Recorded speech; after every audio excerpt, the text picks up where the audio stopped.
Do I feel like I'm God, like I'm generating, operating, and destroying, generating what I choose, operating what I accept, and destroying what, I'm not, when I'm the most comfortable? Well, that's easy. That's the story of Job, where when you're in your function, you're doing what you're supposed to be doing, then obviously you're going to feel like, you're protected, you're loved, you're blessed, and that you deserve the divine presence. What about when you don't? What about when you make the decision to learn and go beyond what you accept, what you know, and you try to find something else? And I'm here, accepting something completely different than I thought I was. And in that moment, are you now the devil? Are you now a sinner? No, you're still God. And this is an interesting thing of life that you see Hercules when he's sent out from Olympus, and he goes to Earth, and to kill him as the overall goal. The goal wasn't to make him mortal, it was to kill him. But in order to kill him, they had to make him mortal. But because he didn't take that last drop of that potion they had to make him mortal, in his DNA, he still had God. He still had the energy of where he actually was. And this was the last bit, and the last bit that was left was his strength. And that strength was used to bring him back to the point where he could be in the divine presence again. And you see through these labors of Hercules, that Hercules is reminded of his divinity. And in the Hercules movie from the 90s, even something more spectacular. You see his exceptional power only coming back when it doesn't even matter to him. He tells Hades, let's make a deal. He has Meg in the pool, and he said, take me for her. If I, since you want to do all of this, if I go get her and come back, then I'm good. But if you can get Meg, boom. So he jumps in this pool, he jumps into that Hades pool, and Hades is like, oh yeah, it's a good deal, except for you won't be able to get down there because you'll be dead. So this is the thing. Sometimes the things that are in us that make us awkward or make us feel like, we need to ostracize or whatever. These are the strengths that are placed within us to return us to our divine state. And we can run from them. You can see Hercules early in the movie. He's like, oh, shit. And it sounds like a great thing, being that strong, being able to, have that level of strength. But it makes one displaced if that strength doesn't have a unique purpose. And you find later, when he gave his life for Meg, and for real selflessness and a real remembering, it wasn't just about it being selfless, it was his true choice. He didn't hide from the choice. And you see how that evolved into Hercules becoming God. You see that in our lives, we have a responsibility to actualize our power. And it's actually a responsibility. It's not about it's not about just fear or kind of fear-based things of oh, this is that. It's not about that. It's about when you're given a divine gift, when you're born, that divinity is still in you. Yeah, you're mortal in some ways. You have a body, whatever. But you're not, you're not cast out or, cut off, cast from the divine. You are still a remnant and still an embodiment of that. So through his choice, Hercules still had to make that choice, right? He still made the choice to, he didn't know if he would come back up from that thing, but he did know if it was the right feeling. And sometimes I think that, we can demonize how we feel and the choices we make that, are we feeling great when we make the wrong choice? Do we feel like we're a hero when we make the choice that makes us look like a loser? You had Hercules, 0 to hero.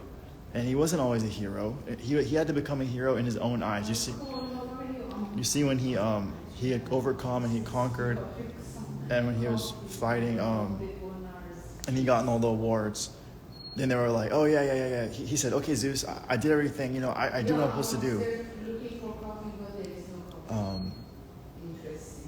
Then when he does this, he's looked at as, Zeus is like, no, bro, you just did a good job. You didn't become a hero yet. But when he really moved off of his choice, moved off of his nature, not off of what someone else or external thing, to save Meg because he loved Meg, this is what ascended that strength and brought that strength into his purpose. And see how that looked like a ridiculous thing, jumping into this river. When he jumped into Hades River, that didn't seem like, that was God, that was a good thing to do.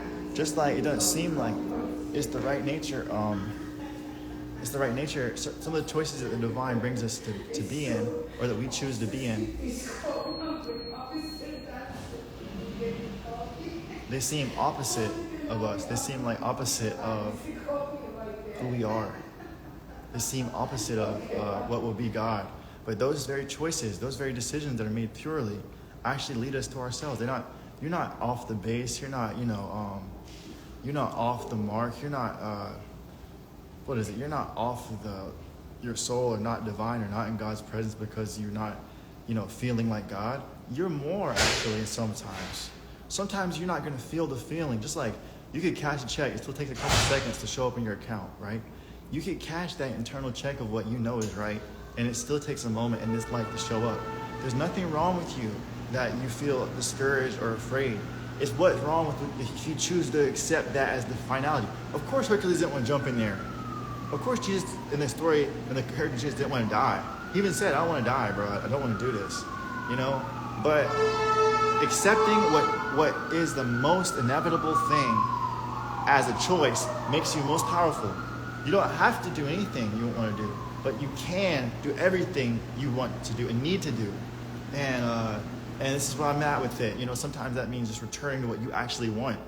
Like there's things in your life in my life, and everyone in the life in general, that are characterized as you're a loser if you do this. You're bad if you do this. What the heck has that got to do with your soul? Like, listen to what God put in your soul. That stuff is not going to hurt you or make you less divine. The choices that make you feel worse or better are from the divine. Accept each role as a responsibility. I'm engaging in that. One thing I'm practicing and I know works is when a choice feels bad, I accept that, okay, that feels bad. And then I instantly return as much as I can to the divine feeling of like grateful or happy.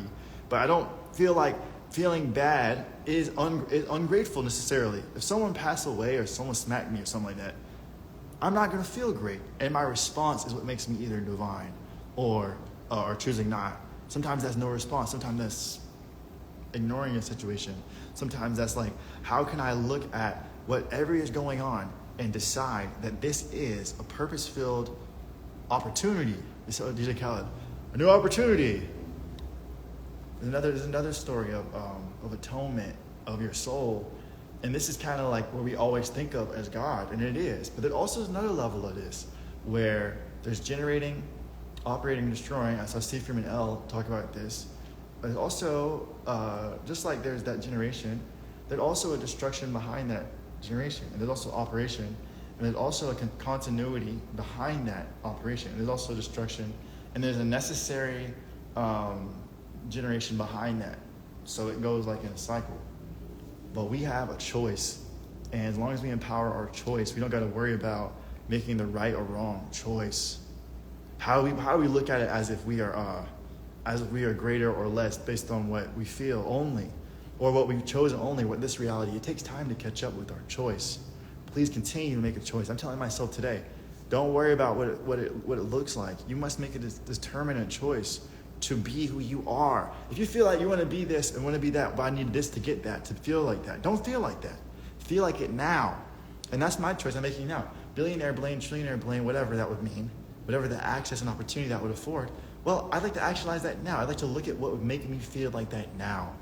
Why the hell would I fear and feel this? And it comes up. But I actively, just like Hercules when he jumped in that pool, he had a mission to grab her hand, to grab Meg's hand. And we have to grab our subconscious mind's hand. Meg is not another person, it's us. When we reconnect with the subconscious mind, the divine mind is listening to you. It's waiting for you, who's its hero. Your consciousness, your choice, is the hero. I'm the hero of my subconscious mind. I can't leave it back there as some kind of fate-driven opportunity or something that, it'll all work out. Yes, it will work out because I will be actively accepting that it's working out and work it with it out. I'm not a victim or the conqueror, on a dichotomous scale. I'm something beyond that, which is the person that makes the choice. When you're playing chess, the most opportunity, they don't call it a chess, they call a champion the one who won the game. They call a master the one who wins and loses and understands the win. and understands the loss. And what I'm saying is that the losses that are determined by choices, not always your choices, but you have the choice to make this next move. If you get checkmated, you have another game. And if you continue to learn, I dedicate my entire life now to mastery of generating, operating, and destroying.